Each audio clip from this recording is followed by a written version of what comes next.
Appreciate you, man. It should be. It should be pretty I ain't even good. gotta look at it, man. It should be pretty good. I'm not gonna even look at yours. I ain't even gonna look at it, man. It should be okay. Y'all rate it. Y'all tell me how it is. You know. Hopefully, I did what you want me to do. Yeah. You can finish chatting.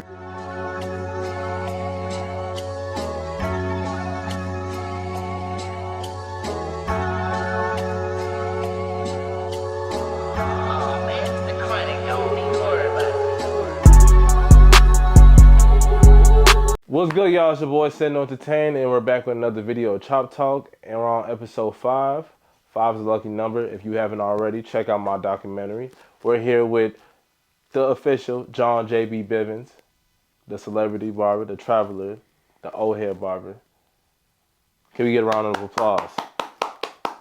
Good to be here. No, but we switched it up. I'm doing a house call. Well, he's doing a house call for me. I'm getting a haircut. I had to switch it up. Looking kind of rough right now, but you know, switching it up. As I said before, check out the documentary. I am a new to the barber industry. I was born and raised in Chicago, Illinois. I started cutting hair 5 years ago, and we got John here. Tell us when you started cutting. Well, I started cutting probably as a preteen, actually. I think I may have been like 11, 12, when my dad had bought some clippers home. He was a salesman in the hair care industry and bought clippers home. So that's when I first was introduced to clippers as like early preteen. Oh. So I cut hair all through high school, things like that, just playing with the clippers like that. But then I shifted, went to college, kept cutting people throughout that time. Decided to go get licensed. Well, I stepped away a while from doing that. And I didn't go to school until like I was like 32. I was 32 at the time. Yeah. So that's when I decided to, change my industry. Yeah. I was in the sales. I was in the restaurant and retail business during that time. I was a restaurant and retail manager for several like top shelf brands. And then I decided, after all those management trainings, I was gonna, once I got out of barber school, I was gonna own and do things like that. And here I am. I graduated. How many years in the game? Licensed years in the game. 2001, I got my license after being in school from 1999 to 2001, and I went to school part-time because I had a family at that time. And I'm 22 years licensed. 22 years licensed barber, and I'm licensed in Illinois, Indiana, and the state of Georgia. Love to hear. And a barber instructor as well. So you said 22 years in the game, 22 years licensed. Yep. So you probably like 30 years touching the clippers though. 30 plus years touching. Yeah, 30 plus years. Yeah. You think you so? Heck, I cut my hair for my prom, for my prom pictures. You cut your own hair? Yeah, I cut my hair for my own high school graduation pictures, stuff like that. I cut all my friends for graduation pictures in high school. Were you charging your friends? Yeah, like $3. $3. Oh, wow. $5. This was in my mother's basement or bathroom. Do they get free haircuts now? For my friends? Yeah. No, they took care of me because they all were when I worked in the shop, working on the salon and barber shop. They all were my clients. Nope. Now if they say they need me, they got me all the time. But most of the time they just come in, hand me the money. I don't even look at it. They know my worth. They know the levels that we've been through together, and I don't have to count my friends' money. Okay. I'm never that rigid with my day ones, with my day one people at all. Never that rigid. What would you say made you want to why'd you want to cut hair? Like, I was looking at the time. I was looking for a new career, and I had been cutting. I'm talking about. So how old were you when you started cutting? What? cutting my friends officially, probably high school age. I counted the first day you picked up them clippers, you know? Man, I was cutting myself like at preteen, 12, anywhere from 10 to 12 years old. Ten, And I was plugging myself.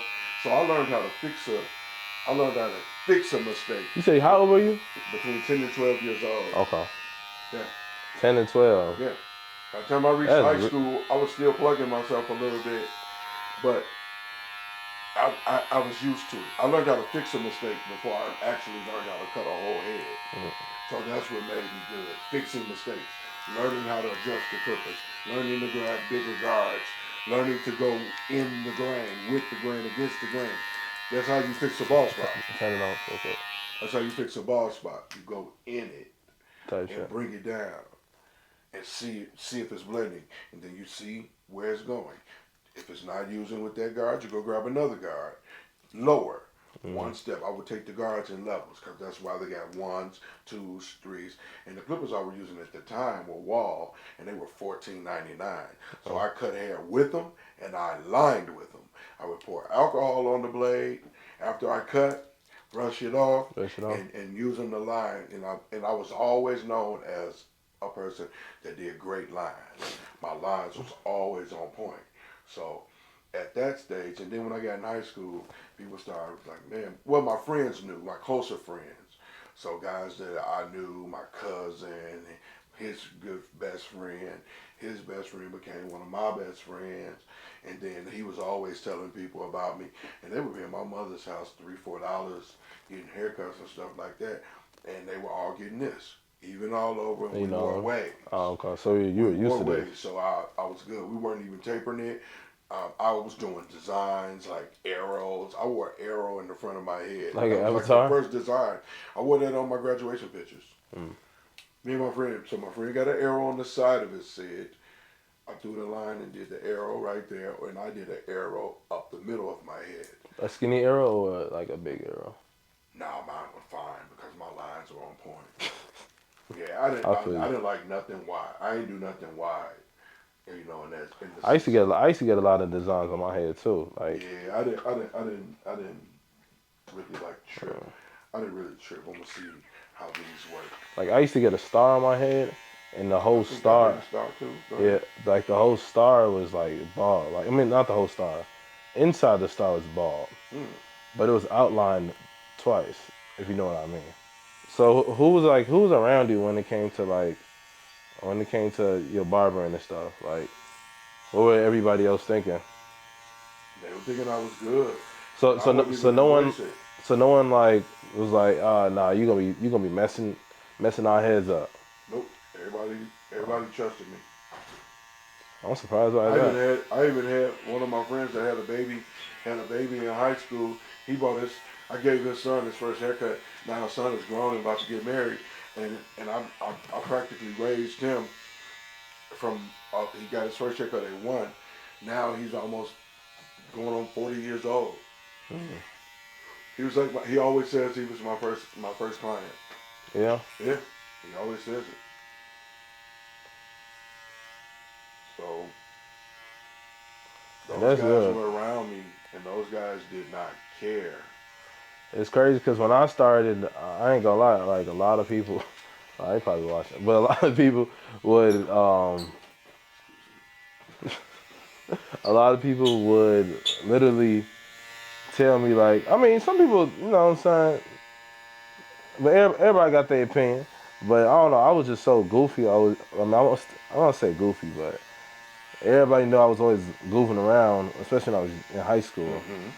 So no one really wanted to take the chance of letting me cut their hair. You know, it was a blessing, but it was also something I was like, man, let me prove to y'all like I can actually cut hair, or I can learn how to cut hair. But it really wasn't for them though. So you received the fruits of your labor in college, like I did. No, in high school. Well, you got something in high school, yeah, but in college, my clientele was worldwide on college campus. Yeah, worldwide. $3, $5 in the room. I don't care if dudes. We were sweating, body slamming each other. We was wrestling. It was hot. We were drinking. You know, we were setting it out in our room, tripping. Always. Yeah. So things like that, things like that, you Yeah, know. as soon as But I had a load full of people. yeah, as soon as I got to school, um, a lot of people started to say I was doing pretty good, you know. But it was really for myself, so. But I mean, so you ain't end up going to college, right? Or Yeah, did I you? did. Yeah, I So went to 4 year institution. so what you end up going? SIU and Carbondale.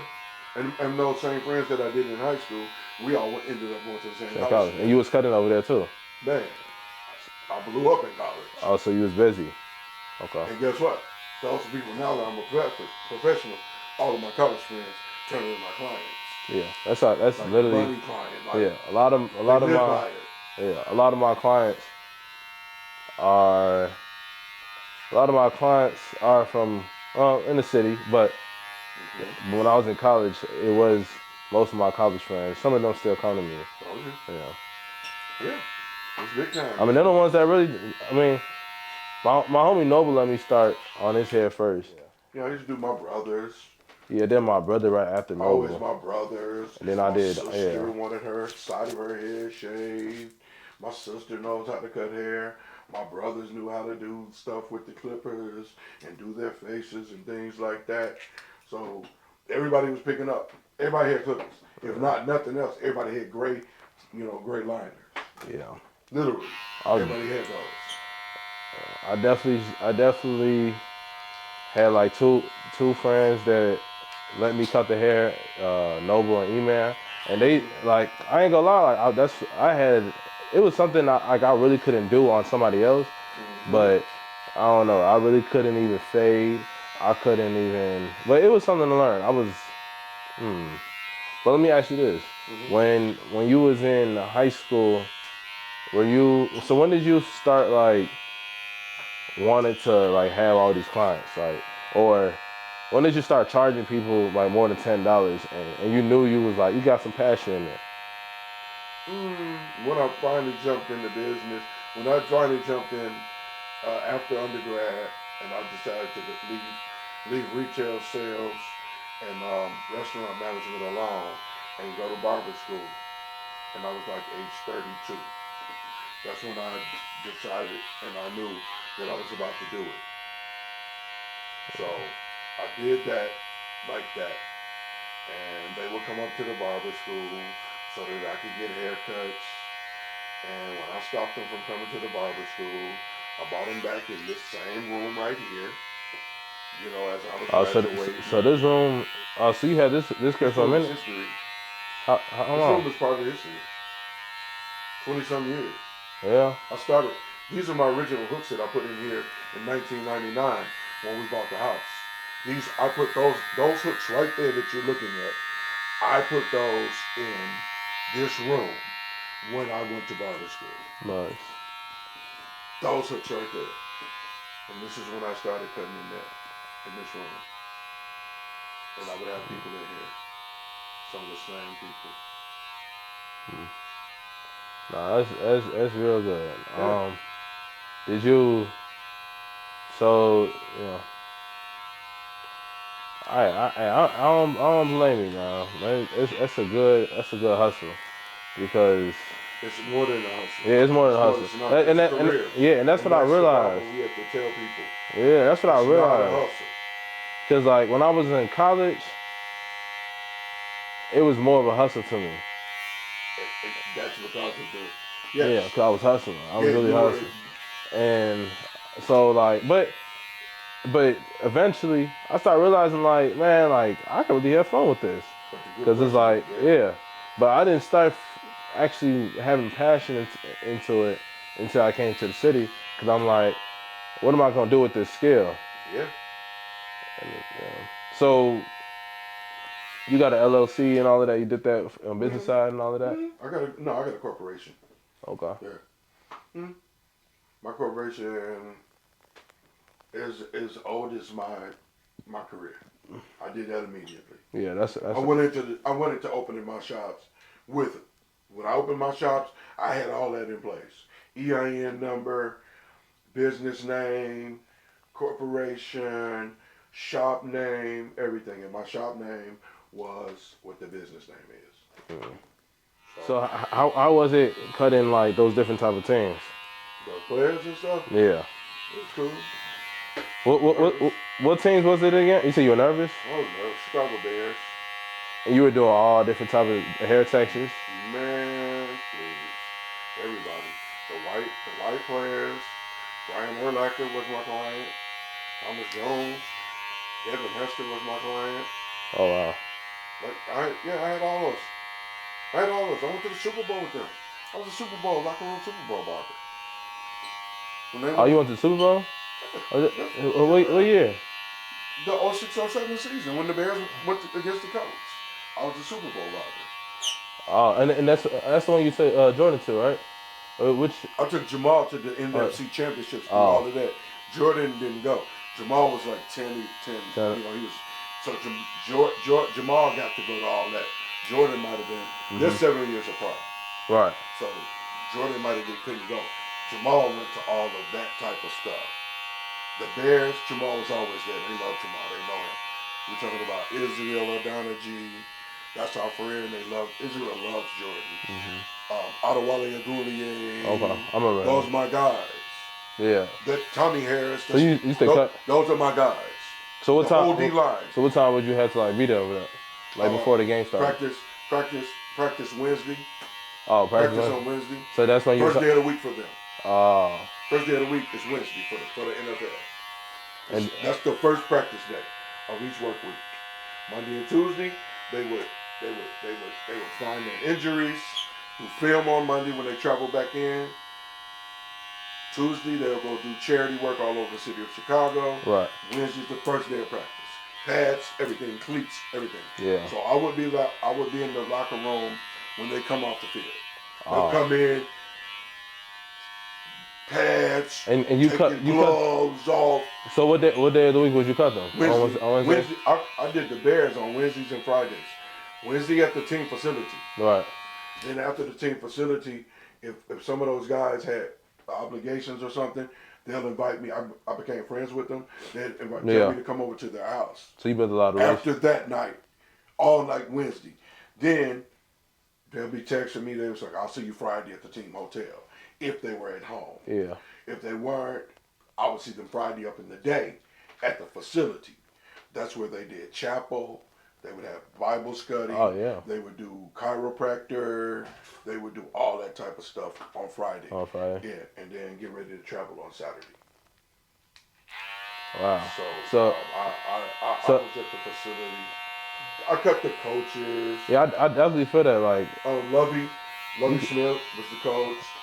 he was bald though. Yes, So you just, yeah. I mean, you still but I gave did him. his kids and his He did a son was the haircut. coach. Yeah. I wasn't saying like he was bald though, but like, cause like it's nah. The thing is that like when people are bald, they have like, I know specifically for bald people, they don't let any bald, they don't let any barber cut their hair. Like you're not just letting any barber cut their hair, you know, cause they really using a razor blade. But I mean you're a professional at this, so. But people don't know is a bald head is harder to cut than a regular haircut. yeah, I bet. I'm already knowing like, and that's People don't know that the bald. They think that it's just drip, drip, drip. No, Yeah. it's not that. The bald head is harder. Yeah, I've cut some bald heads, but I haven't like realistically done it so often to the point that it's like I got my own routine for them. So, bring the bald head clients. But the bald head is going to grip. yeah. So you got like a lot of relationships with this whole barber stuff. Yeah, we have a lot of relationships. What would you say is like your favorite relationship, like out of all the like celebrities or clients you've had? Because I know like they'll call you or hit you up out of nowhere or something like that. Like the studios and the record labels like Sony Records, Def Jam, Zomba, all of those, like Jimmy Iovine and those guys, Interscope Records. because I did music videos. And then we're talking about producer. Then we're talking about people that are big time, like Jesse Collins Entertainment. Jesse and I did an R. Kelly video together. I saw him in Atlanta, and I Oh was yeah. with T.I. for Rhythm and Flow, this TV show that he produces. He and I kept looking at him, he kept looking at me. But we did the music video in '08 in Chicago. But So he was the director of the music oh, video. so you So he kind walks up to me while I'm getting prepared for T.I. and he was like, "What's up?" And I'm like, "What's up?" He's like, "Jesse Collins." He's like, "Hey, Jess," like that. I said, "Jesse Collins." He said, "We worked together in Chicago." I was like, "Ah!" And he's the one that produces all of the award shows in the world, from Grammys to everything. yeah. He produces all of it. That's his baby. He's the executive producer of that. That's So I've seen those guys how going up to. I've seen those guys like Mr. Boom, Boom's World. how old were you when you was in them environments? Probably like 40, maybe Oh, okay, late okay. 30s, late 30s, 40s. That's all. So how old were you when you cut your first celebrity? Probably like 33, 34. Like 33, 34. But no, actually, my first celebrities was like a boxer. I was doing comedians as I was coming up It through still the ranks. count. I'll I take was it. doing comedians, like neighborhood comedians, like our dudes and stuff that from the south suburbs. So you said you were cutting Judge Mathis as well, right? How was that? Were It you like wasn't were bad. you traveling for that? We take care of Chicago. Oh, okay. No, that's solid. Because I don't know, I didn't even think Judge Mathis was in Chicago as much. And you said you was working with R. Kelly, T.I. and stuff. Who was? Did they give you any problems while you was cutting them? Like, 'cause I know it's like a Yeah, lot of everybody in the seats is calm, but well, they have but problems that but they had in their life or with the business or whatever. So they could bring that. They could easily bring that energy to the room.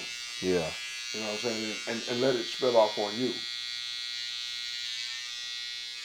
So what made you want to like keep going? Like just as a barber, being young. Like, were you trying to become a celebrity barber, or was it? Man, I took off. I took off with it because there was only one guy in Chicago doing it, Mm, and it was a timing thing. It was all about the timing. yeah, that's It was not. all about the timing. Uh, So that definitely. Cause it seemed like there's a little bit more. I'll say celebrity barbers in Chicago, more traveling barbers in Chicago. Yeah, we opened up the opportunity for them. I took a lot of no's. I took a lot of no's. See, I took a lot of no's so that the barbers could have the yes. The other guy that started, he took a lot of no's so that I could have yes. for sure. Then I took tons of no's. And I did it one haircut at a time. These guys think that it's super easy, but they don't even know that half the jobs that go through Chicago, they come to our desk first. So, They come to his desk first. So if I can't do it, he can't do it. We just let it fly out in the wind, and then somebody gets an somebody else. opportunity. But we could gobble it up. We could gobble it up if we want to. Pause. I feel that. You feel that, huh? Huh? You say you feel that? Nah, I for sure understand that. But let me ask you this: when you, what would you say about the prices? Like, cause the prices $40, $50, $60 now. And what were you charging when you was in the shop? Shop prices at that time was union. It's a union scale. It's a barber union scale. At that time, a base haircut was $18. Full thing was 25. I would get 30, 35 for every haircut I because I remember was the a union. barber used to put y'all used to do 18 so y'all can get For a that. regular dude, and Right. So we could just throw you the it dub. wasn't a large, And yeah. you So get you it. can throw it, get the Yeah. dub. Then you add the five for the face, Yeah. or another $3 for the So razor. so it was You like could do it like that for the add-ons. So but you couldn't change the base price of 18. yeah, The add-on, the add- razor. everything. Add-on, face, beard, goatee, mustache. That could be like another $7, $8, $10. So it could come out to like $27. And then you Haircuts. get the 30. $27. He'll give you a 20 and a 10, and then he'll give you a 5%. Yeah, I honestly I don't get as many tips as more anymore. Cause I know this is because it's $50 or whatever, you know. But you know, I'm gonna go by the market, like you said. You told me You gotta earlier. know what the demographic is And in what area you're cutting. yeah, I You may started be at perfect. yep. I started at 5, 10, 15 in college, Oh, wow. but now I've been doing. I started at 40, 45, 50, 60 for the special services. But like, I don't know. I definitely see what you mean, but I ain't a lot. I caught this blessing quick. I learned how to cut hair at the right time. Yeah, you did. At the right time, Yeah, cause you did. prices went up like ASAP. And when COVID, like imagine, man, I didn't even understand when people felt like they didn't have no haircut during COVID. Like I had a haircut every time. You know what I'm saying? So it was definitely something to be like, oh yeah, I'm gonna be grateful for this one. But I was doing a lot of YouTube videos, watching how to cut hair, and then ended up going to school. But I did a lot of my practice in school. Did a lot of my practice in school and learned how to cut hair, trying different people. But once I got to like the straight hair, it was really hard. I'm not gonna lie to you. Like Oh, yeah. I was sweating. Yeah. Like and I think, well, I believe, like I used to be. I know I used to like I would nick some of my clients. I ain't gonna lie. Did you nick a couple of your clients in the beginning? But I should have When I just was in the salon, I just never my should have. liners would be too sharp. Yeah, I didn't know how to properly set them, so I had to learn how to do that.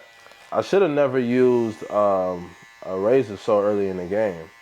That was my problem because like the razor was what was kind of hurting me just learning how to use. But I'll definitely say like in order for me to to keep getting better at what I was doing, I needed to actually cut myself. And cutting myself was actually probably the best thing I did. That's how I really learned how to Oh yeah. get a better haircut. Like when I learned new different like guidelines, that's when I finally you can leave my goatee alone. I think well, you can I'm trying to grow it a little. I'm trying to grow it a little bit thicker because I see it's growing, so we'll see. Yeah, but it's good. I appreciate it.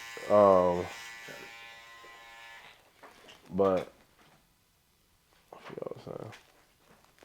I'm getting beamed up now. Look great. It's coming along. Yeah, but like I said before, it was just a lot of testing when it came to cutting my own hair. I started cutting my own hair and I started learning different type of ways to fade. And I'm like, oh yeah, I'm gonna use this, you know, when I cut this person's hair. But I don't know. I got real good when it came to fading. Like, but I was just always trying to like get a clean fade. But then I realized if I use the liners like you was just telling me, it gets just balled out the bottom. And like even the smallest details are important when you cutting hair. Like going over it, brushing it down, it's so important. Like you can see a whole different haircut. Yep. Like You can see a whole haircut. especially like even when you're like I got some clients that know my potential and I'll think like, okay, maybe it is, you know, sharp or whatever. Yeah. But then I had a client like I think like a week or two ago It's so and he was just like, yeah, just go ahead and hit it like one more time. And I'm not gonna lie, like it was sharper. But it's just, you know, a good chance to make sure like because these clippers you can't really get them out the beauty supply. You gotta get them in the hood. Yeah, you literally gotta get them modified and everything. And Mm-hmm. I got my clippers I know how modified. to modify my own clippers. Yeah, Everything. I literally got all my clippers modified from this Instagram page, Steve Barber is. But they've been getting me right for years, and it's like an extra 20. I'll say it's an extra 20 from the actual clipper, and it's worth it. I'll tell you the other side one day. But other than that, like I think like when I started cutting hair, it was a lot of like it was a lot of doubting. Like cause I didn't even think I can really gain that knowledge quick Yeah. and a skill. That's the first time I ever gained a skill outside of playing a video game. Mm. And I just say something I was grateful for. So I'm just gonna continue to keep on cutting. Don't Like, stop. yeah, like it's not. I can't. I'm gonna say this. I can't cut everybody in the city. I'm not saying I'm the best barber, but I'm gonna be the best barber to myself for sure. But you know what I'm saying? Like, I'm not gonna say I'm gonna cut everybody. You're the best barber to the people you cut. Yeah, That's all you it know what I'm is. saying? That's all that matters. That's the difference between you and another barber. Yeah, best barber to the people I cut. I like that. And think barbers tend to forget that Yeah, their clients are the ones that make them yeah, good. like Like literally, they could be like, this dude is boo boo, and I'll be like, you only good to your clients. exactly. Come cut my clients. Like if your client literally know your client, Come cut my clients. like your client will literally know, like, yeah, that's how you know when somebody cheating on your barber or something, because it's Ego. like, because your client will literally know, like, oh, this not as faded as normally how it is. You know what I'm saying? So, but you can tell, like, as a barber, like, when someone didn't, I mean, the haircut doesn't look the same. Mm-hmm. But, you know, like I said, like, I can't cut everybody, but I know, like, my clients even know when it could be cleaner, or it could be sharper. And that's how you learn. And I'm willing to learn, you know. Even with like going to barbers. Like I don't even know if I ever had like conversations with like an older barber, like 20, 30 plus years. Like that's something I'll say like I feel like I've never had. Like There's a lot of guys out here. because even with my barber that I used to have, like I had about 3 barbers my whole life. First one, he ended up getting locked up, but I'm be the best one. But the second one was Well, that's because they cut hair in jail. yeah. Second one, They get barber license in jail. yeah. The second one, he was out west. He was pretty decent. I was messing with him. He was a Jamaican barber called Manny. Um, but yeah, shout out to Manny, man. He got me right every time, especially for prom. But I had another barber called, well, what's my called? I had another barber named, what's his name? Brandon. Brandon. Yeah, he was pretty good. Like, yeah. Wow. Yeah, My father I don't. taught I don't. I gotta start looking at it. I gotta start having that vision of that is a career. it's a career. It's not a hustle. Yeah, It's a career. 'cause it's, I was in barber school. I made I think I made $48,000 in barber school. 48,000, and I went to barber school part time, and I was in the shop part time. So I mean 48,000 part time in the barber shop, and I was in barber school, nice. and my tuition was 4,500. So how many times did I pay for barber school? 10 times plus 3,000. Yeah, I was about to say that. I made 48. I would keep up with my money, and at the end of the year, I would tally it. Call it a day. Yep. When I got in, then when I went back full time into the shop, I think I jumped from 48 to maybe 60, 62. Like that chain. Thanks. Well, this was a gift. It's real hard. This is one of the best pieces of barber clippers I've seen my whole career. There's been many times I was going to buy stuff from people. I never did. My boss on one of my TV shows gave me this as our wrap gift, and it's hard. It's heavy. It's a clipper. It's clippers. These are clippers. That's why I wear it. And Yeah, it's I a will clipper wear on this the every necklace. day. It's solid. This is the best out of my whole 20-some years. This is the best pair of clippers I've seen as far as jewelry. Wow, And this is the only pair I've worn. I need me People one. would give me stuff, I wouldn't wear them. People would give me barber poles, I wouldn't wear So when them. people see that, do they say like, What's this? "Oh, you're a barber"? No, they already know the deal. Alright. They'll say something like, "Oh, you a barber." Oh, they already know who you are. They'll say, "Nope." No. They'll be like, "Oh, you a barber?" They'll hit you like that. Tight. Yeah. Like hit you with that. But this, I'm thinking about taking it, and I'm thinking about putting some stones in it to Jewelers Row in downtown. Putting some stones in it. What material is it? I don't know. I know it don't change. Hey, I know it ain't changing. I know that much. And I love it. It's the first pair of clippers I really enjoyed.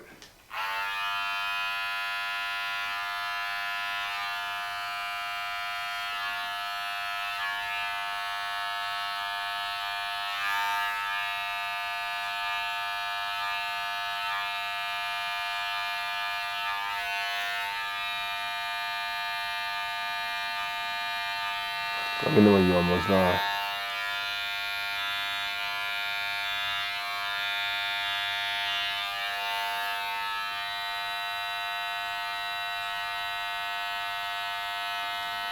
Woo.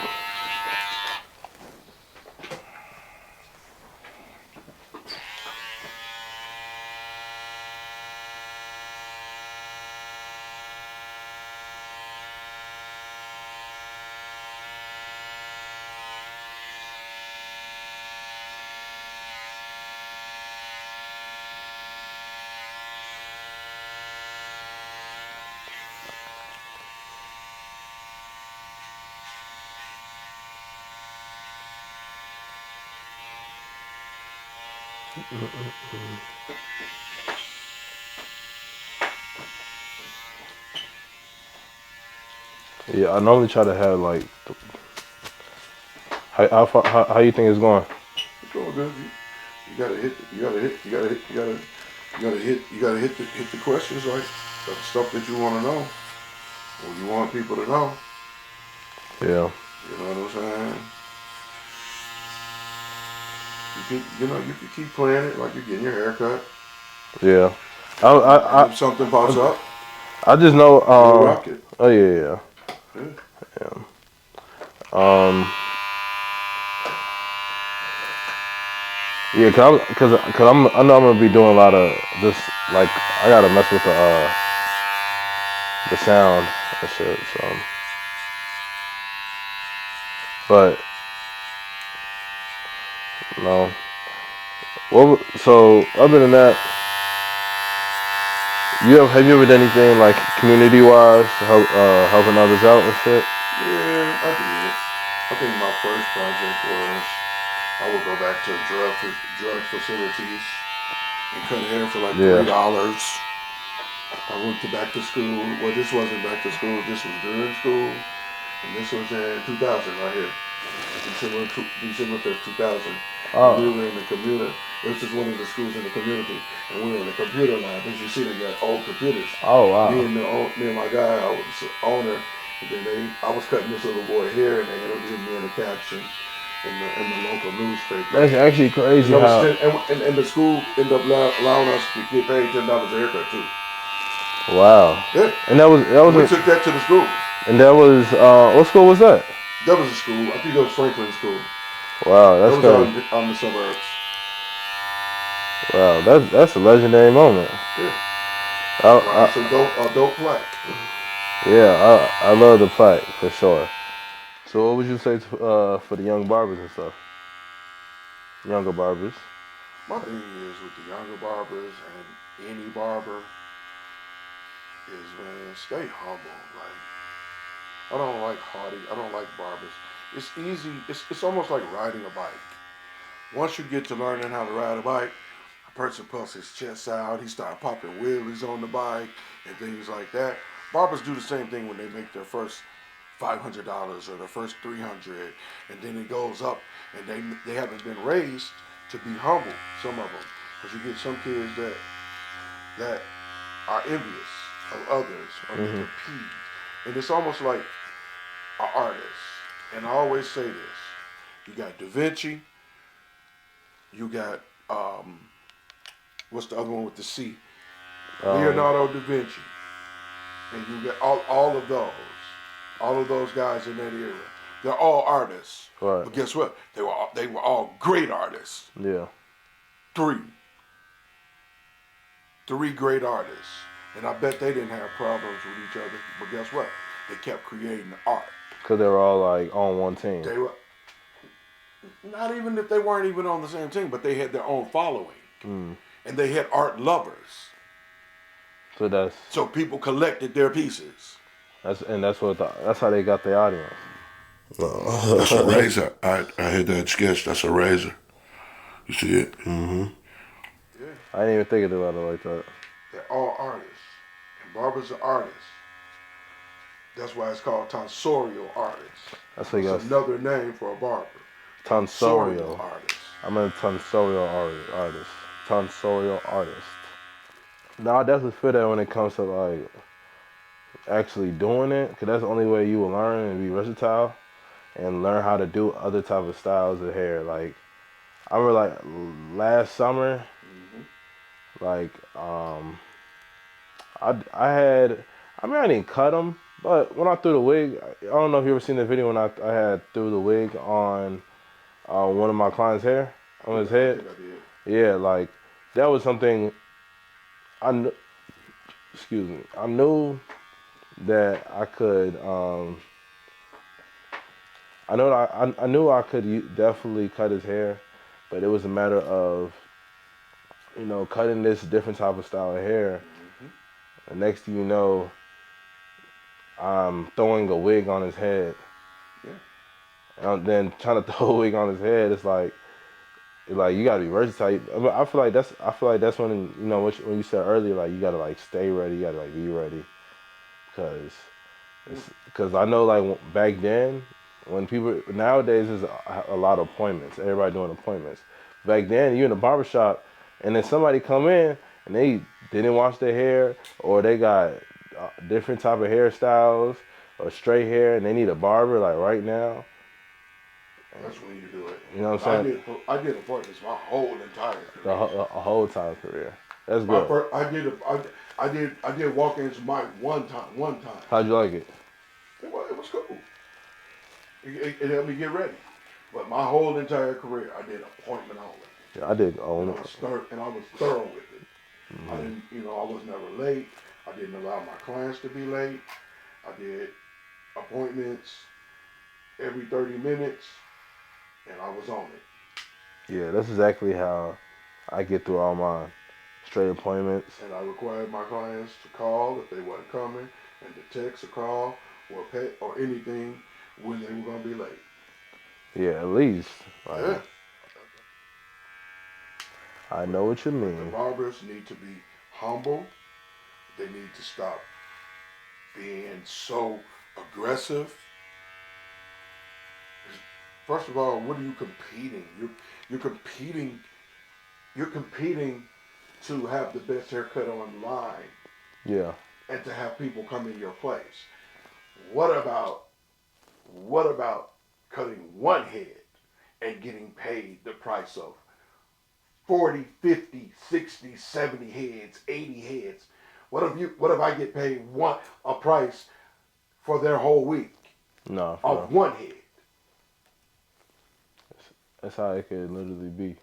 That's how it is. Well, yeah. It's not literally nothing. That's how it's been for my last 17 years in the TV, film, and celebrity industry. I'm going to get paid 3 days this week. 3 days this week, that's going to equal up about 10 barbers' monthly salary. All right, talk your shit, man. 3 days. 3 days. Out of state. Where are you going? Room, airplane, per diem, everything. Lunch, free food, all that. Atlanta, Georgia. I do a lot of work there.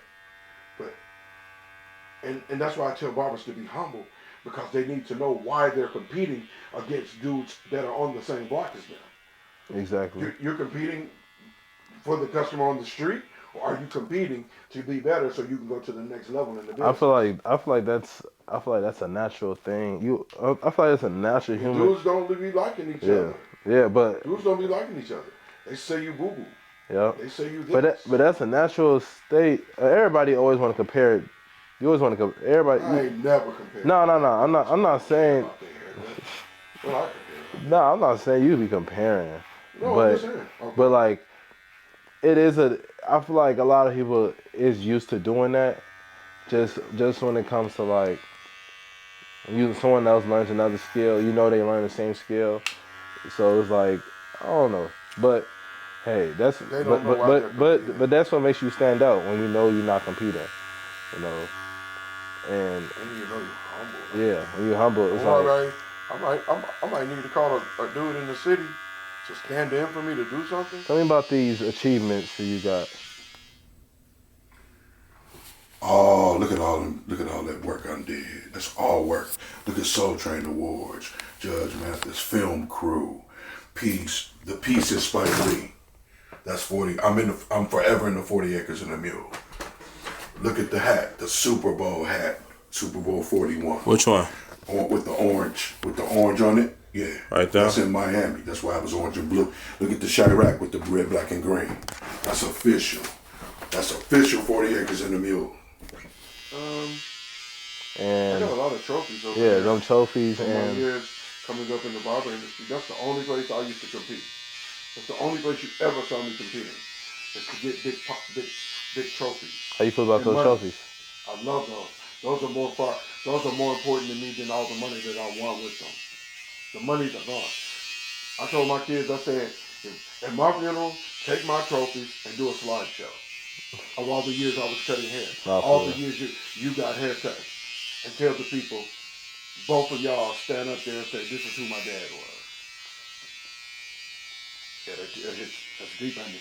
That's Feels deep. good. Yeah. That hurt, didn't it? Yeah, I'm like, That's damn, what I'm gonna do at my They don't funeral? want to hear. They don't want to hear. They don't want me to talk that talk. But I want people to. They can walk up and say, "This is who my dad was." Yeah. I saw him getting up at 2 a.m. to make a 6 a.m. flight to fly out to L.A. I go hard in the paint. Like I don't want them to have nothing I ain't have. So whatever I have, guess what? They have. Whatever I have, they have. I don't care if it's 10 pair of jogging pants, 10 pair of jeans, shoes, money, whatever. They will experience everything that I've had. Traveling out of the country. All type of stuff like that. But it's been a good. It's a good business. I'm looking at what's next. You know, What is next? Troubleshooting. What's next? What is next? You know, I got some stuff on the burner that I'm still tweaking and thinking about, but I know it's gonna come. It's gonna come to an end. Where am I gonna stay? I'm still relevant in the game after 17 years and 22 plus years. I'm still relevant. Right. Like there are people that know my name. There are people that don't know my name, but I'm still relevant to where I am in my career. That's all that matters. Yeah, I'm still relevant. So, maybe put more barbers in the game, next level with their careers. Teach them how to work with artists, things like that. Do an agency. You never know. I like the agency. Yeah, I definitely agree on being humble and having a business like this, or having a career like this, because like I feel like it definitely takes you a long way when you being humble. You know what I'm saying? Because it brings the right blessings that you need to have, Brings the right energy. And the right energy. And it's like, the more humble you are, I let other people. you know what I'm saying? Don't be wrong. It's great to talk your talk. You know what I'm saying? But I let others talk my talk. Right, and that's all that really matters. Like I let my act. I ain't even gotta say too I'll much. put something online. I'll put something online. Talk about that. Get mad that you don't know how to do this. Yeah. Get mad that you don't know how to reach this certain person. Get mad at that. Don't get mad at me. Mhm. Don't get mad. Yeah. So Don't I get, don't get talk, mad at us. I don't talk barber. I don't talk barber with guys that Don't understand that aren't humble. I don't bring that type of barber around me. Yeah. I've never have. You could ask my sons. They've seen tons of barbers. They've seen barbers online. They would tell me, "Oh, I like him. I like him." I would go, "Okay, I'll let them like him." You know, I don't have to. I don't have to tell, but they do know that everybody has a different journey. And my journey was solid and built. Nobody gave me my journey. I built it. I earned it. I earned people's trust to give me referrals and things like that. So all that's good stuff. Look at that. Appreciate you, man.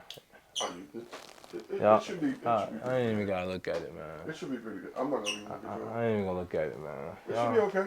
Y'all rate it. Y'all tell me how it is. You know. Hopefully, I did what you want me to do. Yeah. Just end off the video. Hey, I look clean. I don't mind. Yeah, I looked at it. I was looking when you were, you know. As long as you got my line straight, you know. I got a little bald spot on the right side, but. Where that? In your line? Nah, like I had messed myself up when I first started, but It's for life. yeah, it's what I like. You see it? It's cool. Can't really see it, but you did it perfectly though. Line is straight. Cuts by JB. Can't complain.